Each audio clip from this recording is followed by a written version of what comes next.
আচ্ছা অলরেডি আমরা অনেকগুলো লেকচার করেছি না, তোমাদের বলছিলাম যে আমি ইজি কেয়ার ফিনিশের উপর ক্লাস করব। কিসের উপর বলছিলাম? ইজি কেয়ার ফিনিশের উপর ক্লাস করব। আজকে যে ক্লাস করব সেটা হচ্ছে ইজি কেয়ার ফিনিশ।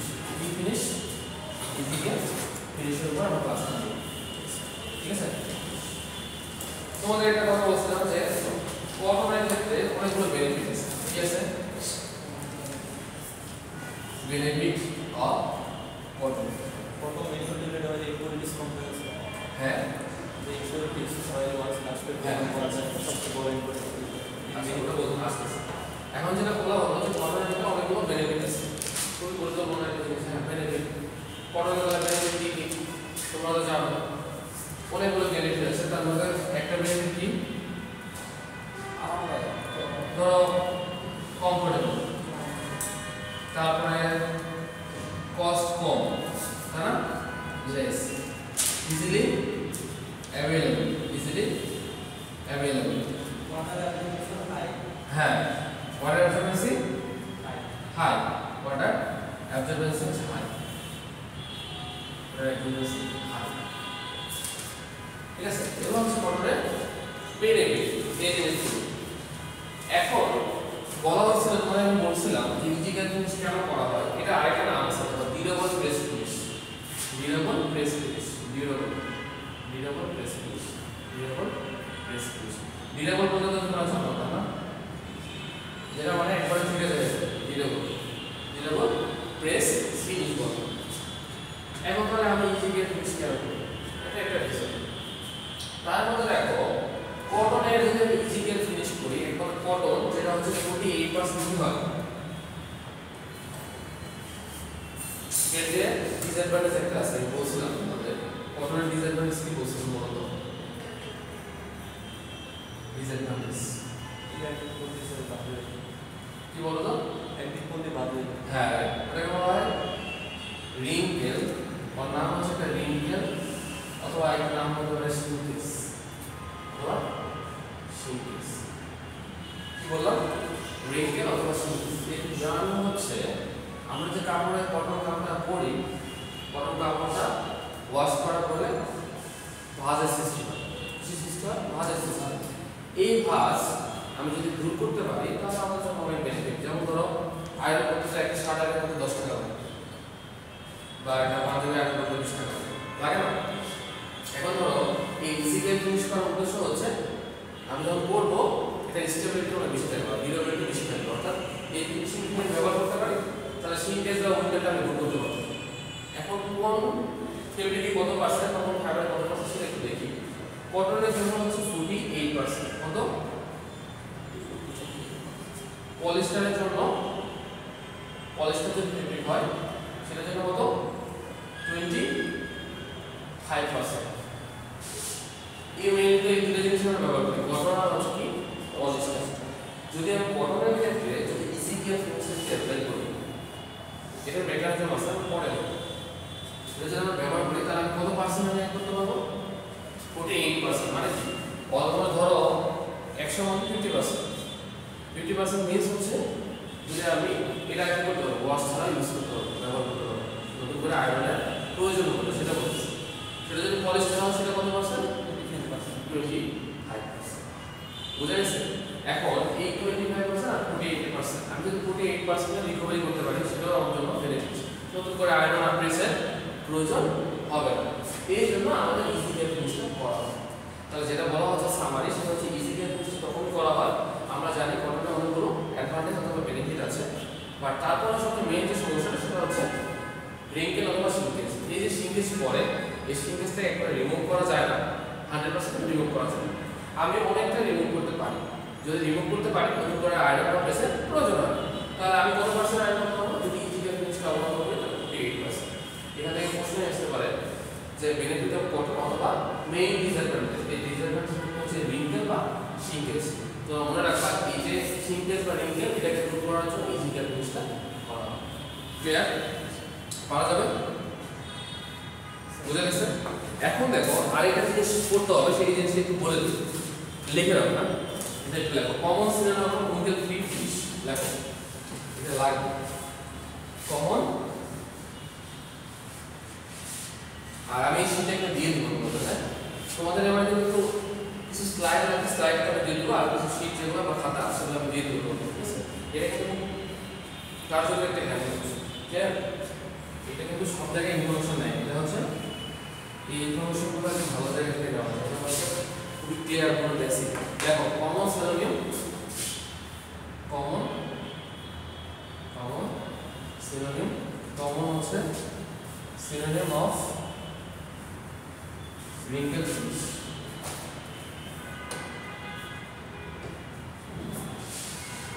আচ্ছা একটু আগে আমি বললাম wrinkle free finish মানে কি বলতো, সেটার জন্য কি প্রয়োজন হবে, ঠিক আছে? নাম বলে আছে, ফার্স্ট অফ অল আমি বলতে পারি না নো আয়রনিং, বলা যায় না, তার আয়রনের প্রয়োজন হয় না, একটা লিখতে হবে। এটা আরেক নাম আছে ইজি কেয়ার, দেখো কি নাম, ইজি কেয়ার। আরো নাম আছে মিনিমাম কেয়ার, ঠিক আছে? Minimum care. আরো নাম আছে দেখো wash and care, wash and wear. তারপর আছে crease resistant, crease resistant. Crease মানে কি? ওটা বাবলে বলে দেয়। হ্যাঁ ওটাই ক্রিজ রেজিস্ট্যান্ট।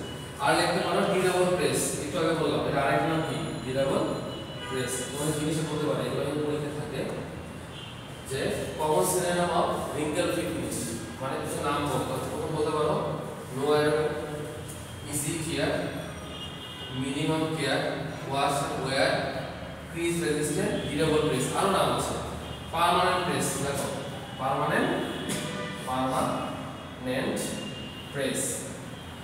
আর কি লিখতে পারো wrinkle free, আর এটা লিখতে পারো হচ্ছে wrinkle resistant। তোমরা কি বুঝতেছো? অর্থাৎ এই যে আমরা wrinkle free finish বললাম, এর কিছু কমন সিনোনিম আছে, আমি এগুলো বলতে পারি যে wrinkle free means এটা কোনো প্রকার আয়রন হওয়ার দরকার নাই, ইজি কেয়ার, তারপর আছে minimum care, wash and wear, crease resistant, durable press, permanent press, wrinkle free এবং wrinkle resistance। এই যেগুলো একটু লিখে রাখো, ঠিক আছে? আরেকটা জিনিস মনে রাখবা, এই ইজি কেয়ার ফিনিশকে মাল্টি ট্যালেন্টেড ফিনিশ বলা হয়। কি বলা হয়? মাল্টি ট্যালেন্টেড ফিনিশ বলা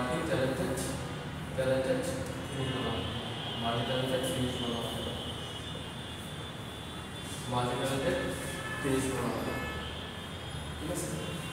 আচ্ছা আর এটা যদি তোলা হয় কিছু টেকনিক্যাল নাম লিখে দেবো, খুব গুরুত্বপূর্ণ একটা প্রশ্ন, তোলা হলে আমরা বলবো।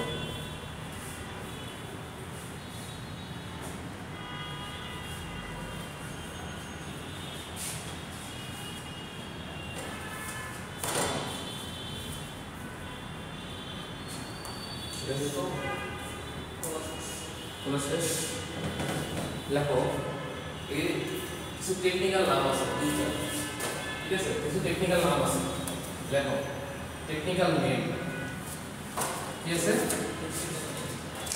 টেকনিক্যাল নেম আছে,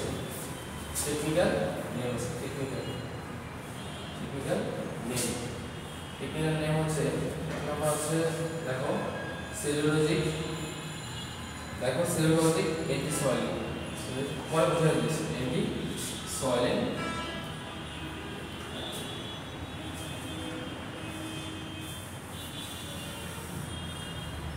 আর দেখো সেলুলোজিক ক্রসলিং,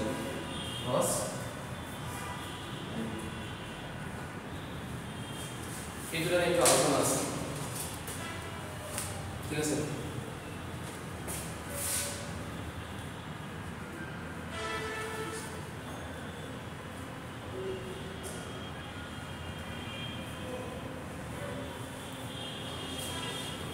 দেখো এটা বলা হলো যে টেকনিক্যাল নেম, দুটো টেকনিক্যাল নেম আছে ইজি কেয়ার ফিনিশের, একটা বললাম হচ্ছে সেলুলোজিক এন্টি সয়েলিং আর সেলুলোজিক ক্রস লিঙ্কিং, এই দুটো হচ্ছে ইজি কেয়ার ফিনিশ। আরেকটা কথা লিখছি দেখো নো ভ্যালু টু কনজিউমার অথবা হচ্ছে বলতে পারো কাস্টমার, ভ্যালু ক্রিয়েট হয় না। এখন দেখো তোমরা এই টার্মটা সম্পর্কে জানো কিনা জানি না, সোয়েলিং সম্পর্কে জানো? তোমাদের আমি কোনো ক্লাসে সোয়েলিং মিন্স কি বলতো? পানি বের করতে, হ্যাঁ রাইট। সোয়েলিং বলতে বলেছিলাম ভুলে যাওয়া। কোন একটা ফাইবার কি করে, যখন ওয়াটার অ্যাবসর্ব করে, কি করে? কোন একটা ফাইবার যখন কি করে ওয়াটার অ্যাবসর্ব করে তখন কি হবে, সেটা ফুলে যায়। এই ফুলে যাওয়ার ফলে এটা কি হয়, এটা ডাইমেনশনালি পরিবর্তন হয়। কি পরিবর্তন হয়? ডাইমেনশনালি পরিবর্তন হয়। ডাইমেনশনালি কি হয়, পরিবর্তন হয়। ডাইমেনশনালি সেটা কি হতে পারে, ডাইমেনশনাল মিনস হচ্ছে সেটা লেন্থ ওয়াইজ হতে পারে, উইডথ ওয়াইজ হতে পারে। ক্লিয়ার? ঠিক আছে। তো যদি এরকম হয় তখন তাহলে আমরা কি করব, সয়েল। এখন কথা হচ্ছে টেক্সটাইলের সয়েলটা ভালো নাকি খারাপ? সয়েলিং মিন্স বললাম যে একটা ফাইবার যখন পানি গ্রহণ করবে তখন কি হবে, সেটা ডাইমেনশনালি পরিবর্তন হবে। যদি ডাইমেনশনালি পরিবর্তন হয় তখন তাকে আমরা সয়েলিং বলি। এখন আমার প্রশ্ন হচ্ছে soiling is good or bad for textile? Sir bad bad. Sir কারণ ফেব্রিকে কিন্তু বেরিয়ে যাবে ডাইমেনশনালি যে মানে বাইরে যায়, কারণ ফেব্রিকটা আছে কাপড় ব্যবহার করে মেন যেগুলো লম্বা হয়ে যাবে। একটা প্যারাল ব্যাড তার রিজল্ট আর ব্যাড। সয়েল তো মনে হয় যে লিড টু দ্য ইউরোপ টাইপের মধ্যে ইউজ করতে হয়। আর আমি তোমাকে বলছি যে সয়েল আসলে ভালো টেক্সটাইল সেটা বলছি। আচ্ছা তুমি ব্যাড বলেছো, ব্যাড বলেছো না সয়েলটা একটু সয়েলটা ভালো নাকি খারাপ? এখন তুমি বললা ব্যাড, বাট ব্যাড কেন?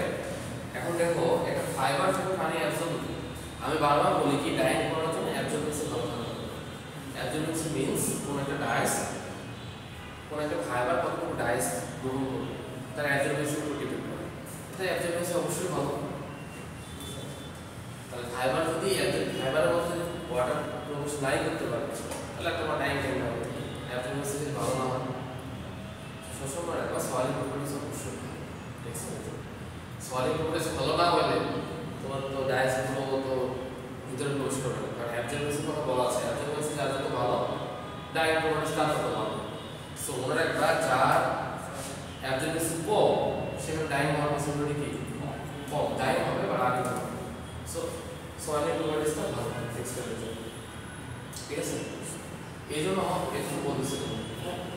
আর সেলুলোজিক এন্টি সয়েলিং মিন্স হচ্ছে কি, এখানে কি এখানে হচ্ছে সয়েলিংটা কম হয়। কি হয়, সয়েলিংটা কি হবে, সয়েলিং ইজ লেস। সয়েলিংটা কি হয়, কম হয়। আর cellulosic cross linking, cross linking means এখানে হচ্ছে ডিসটরশন কম হয়। ডিসটরশন মিন্স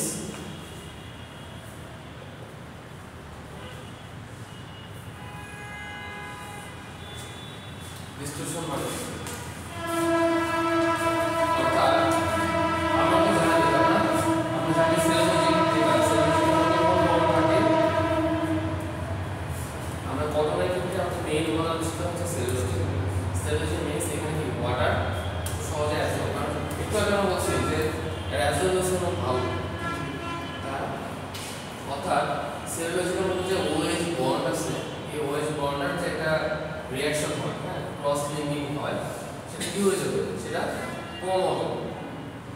সেটা কথা বলা হচ্ছে, মানে অর্থাৎ এরা যখন রিঅ্যাকশন করবে সেই রিঅ্যাকশনটা কম হবে। মানে অর্থাৎ এটার সঙ্গে যখন সেলুলোজের সাথে যখন হচ্ছে ফাইবারের সেলুলোজিক ফাইবার তার সঙ্গে যখন ডাইসে কি হবে, রিঅ্যাকশন হবে, তখন সেটা কি কাছাকাছি আসবে।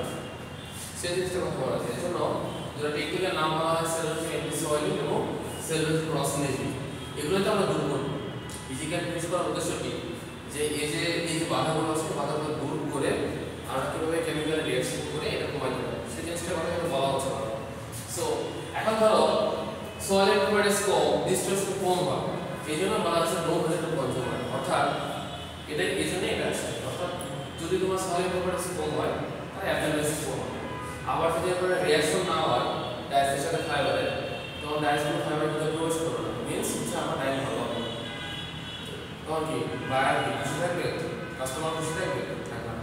এই জন্য বলা হচ্ছে লো ভেজিটেবল কনজিউমার। পরীক্ষা যদি এটা আসে যে ইজিকেল ফিনিশকে কি বলা হয়, মাল্টিটালেন্টেড ফাইবার বলা হয়। এগুলো টেকনিক্যাল নাম লেখো, mention the technical name of easy care finish. The technical নাম বলতে বলা হচ্ছে সেলুলোজিক অ্যান্টিসোলিং আর সেলুলোজিক ক্রস লিঙ্কিং। বলা হতে পারে এগুলো কি কাস্টমার স্যাটিসফাই করে না করে না, তুমি বলা যাবে তুমি কি বলছো কাস্টমার স্যাটিসফাই করে না, দুইটাই হ্যাঁ দুইটাই যে কাস্টমার স্যাটিসফাই করে না। তার রিজন হচ্ছে এখানে যে সলিং প্রপার্টিস, এই সলিং প্রপার্টিসটা কম, লেস, অর্থাৎ পানির ভিতরে প্রবেশ করতে পারে না সলিং প্রপার্টিস। আর এটা হলো সেলুলোজিক ক্রস লিঙ্কিং, ডিস্ট্রকশন কম হয়, অর্থাৎ ডায়াজেটিক প্রপার্টির ভিতরে প্রবেশ করতে পারে, ডায়াজেটিক ভিতরে প্রবেশ করতে পারে, সেটা আমাদের জন্য অবশ্যই ভালো। তাহলে মনে থাকবে এগুলো। তাহলে ইজিকেল ফিনিশে দুটো টেকনিক্যাল নাম উল্লেখ করে, তাহলে বলবে সেলুলোজিক অ্যান্টিসোলিং আর সেলুলোজিক ক্রস লিঙ্কিং। আর এটা অবশ্যই কি কনজিউমার অন্য স্যাটিসফাইড করে না, তো কনজিউমার স্যাটিসফাইড করার জন্য আমাদের কেমিক্যালি রিঅ্যাকশন করতে হবে, সেই জিনিসগুলো আমরা এটা এখন আসলে লেখা হচ্ছে। এখন লেখো the prime objective of easy care finish, মানে ইজিকেল ফিনিশের প্রাইম উদ্দেশ্যগুলো কি কি সেই জিনিসগুলো আমরা একটু জানি। লেখা হচ্ছে the prime objective the prime objective is of physical finish, physical finish, physical finish, physical finish. Number একটা লেখো the reduction in swelling and shrinkage, the reduction লেখো the reduction in swelling and shrinkage, swelling and shrinkage, swelling and shrinkage, shrinkage. দুই নম্বরটা লেখা হচ্ছে improve weight and diet, improve weight and diet, weight and কি diet, wrinkle recovery, wrinkle recovery, মানে recovery করতে পারে, improve করে। আরেকটা লেখার নাম হচ্ছে smooth appearance after dyeing, smooth appearance after dyeing। এগুলো কিন্তু ভালো করে পড়তে হবে, এগুলো কিন্তু প্রশ্ন করবে, এগুলো বাইরে কোনো প্রশ্ন নেই, এগুলো পড়তে হবে। ক্লিয়ার? এই দিকটা লিখে হবে। হ্যাঁ, দ্য প্রাইম অবজেক্টিভ অফ কি ইজিকেল ফিনিশ বলবো the relation is solid shrinkage improve wet of diameter into smooth appearance after dyeing. ঠিক আছে? আর আরেকটা জিনিস হচ্ছে quantitative measure of easy care finish, measure of easy care finish. Easy care finish কিভাবে পরিমাপ করব, ইজিকেল ফিনিশ কিভাবে করব পরিমাপ করব, ফোকাস করব। একটা হচ্ছে পিস CRA, এটা মিনস হচ্ছে কি জানো, পিস রিকভারি অ্যাঙ্গেল, আর এটা হচ্ছে শিঙ্কেজ,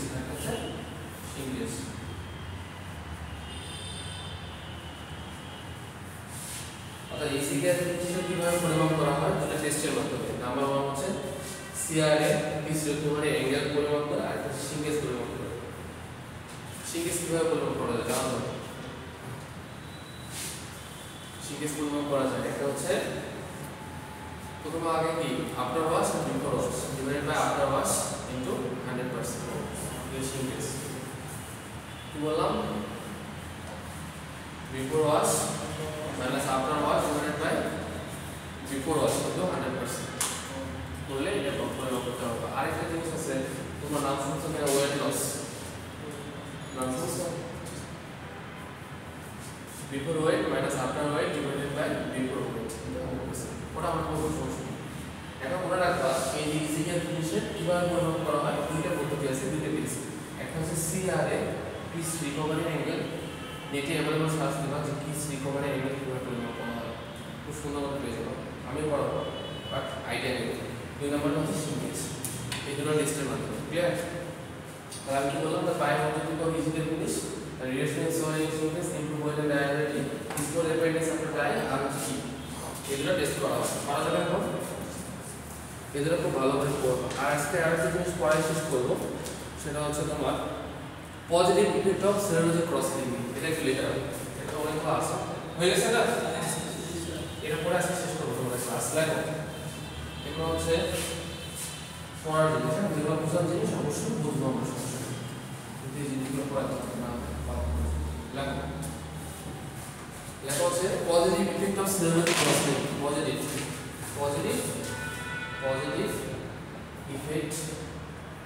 পজিটিভ ইফেক্ট অফ বললাম serologic crosslink সেরোলজিক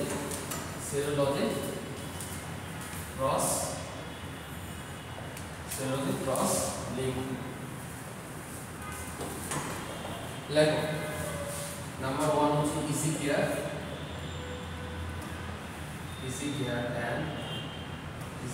and wrinkle resistance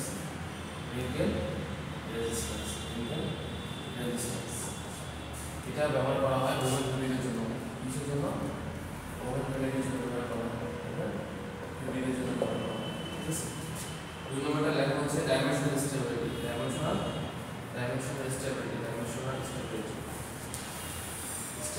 কি করা হয় আমরা মাঝে টি-শার্ট পরি না ভাই কি করতে হবে যারা টি-শার্ট পরছে টি-শার্ট পরে উপর নিচে হয়ে আছে পড়বা ডাইমেনশনাল স্টেবিলিটি এটা করা হয় নিট ওয়েলের জন্য ঠিক আছে তারপর ডি ডাবল প্রেস মিন্স আমরা যখন হচ্ছে কি ফর্মাল ড্রেস পরি না ফর্মাল এন্ড লেজার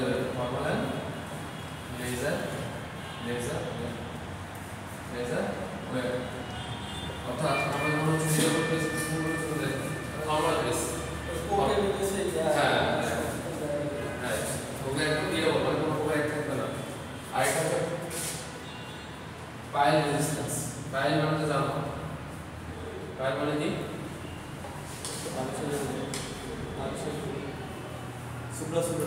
কাপড়ে উপরে যে ফুটের চাইতে সোজা ওটা পাইল রেজিস্ট্যান্স থেকে পাইল ফেব্রিকের জন্য অর্থাৎ আমরা যে হচ্ছে যে পাউডার উদাহরণ দিই আমি তো দোয়ালা যে ইউজ করি দোয়ালা হচ্ছে ওখানে ব্রাশিং করা হয় ব্রাশিং যে ফেব্রিকগুলো সেগুলো হচ্ছে ব্রাশিং তারপর আরেকটা আছে এনজি পাইলিং ফেব্রিক সেগুলো করা হয় কাজের জন্য কিসের জন্য নিট ফেব্রিকের জন্য ঠিক আছে এই কয়টা হলেই হবে ঠিক আছে হয়ে যাবে বাকি অনেকগুলো আছে তাই কি বললাম এগুলো হচ্ছে positive effect of serologic crosslink অর্থাৎ ইজিকে আর নিট অ্যানালাইসিস করা হয় ওভেন ফেব্রিকের জন্য ডাইমেনশনাল স্টেবিলিটি করার জন্য নিট ওয়্যারের জন্য ডিউরেবল প্রেস করা হয় ফর্মাল আর লেজার ওয়্যারের জন্য পাইল রেজিস্ট্যান্স করা হয় পাইল রেজিস্ট্যান্স জন্য আর হচ্ছে এন্টি পাইলিং প্রেস করা নিট ফেব্রিকের জন্য প্রশ্ন এভাবে থাকবে right on the positive effect of serologic crosslink তাহলে এভাবে লিখে দিলাম ইজিকে আর নিট অ্যানালাইসিস হচ্ছে ওভেন ফেব্রিক ডাইমেনশনাল তোমাদের কি এই যে এভাবে পড়াচ্ছি স্লাইডস এর সমস্যা হচ্ছে এখন আমি তো তারপরে আমি তো দিয়ে দিব তোমাদের কোনো সমস্যা নেই স্লাইড দিয়ে রাখি স্লাইডে কিছু না এগুলো জিনিস এরাই এগুলো জিনিস একটু নলেজ থাকলে তোমার বেসিকটা ক্লিয়ার থাকবে ওগুলো প্রশ্ন জানতে হবে একটু পড়লেই হয়ে যাবে তুলে নেবো কোনো কোশ্চেন আছে এখানে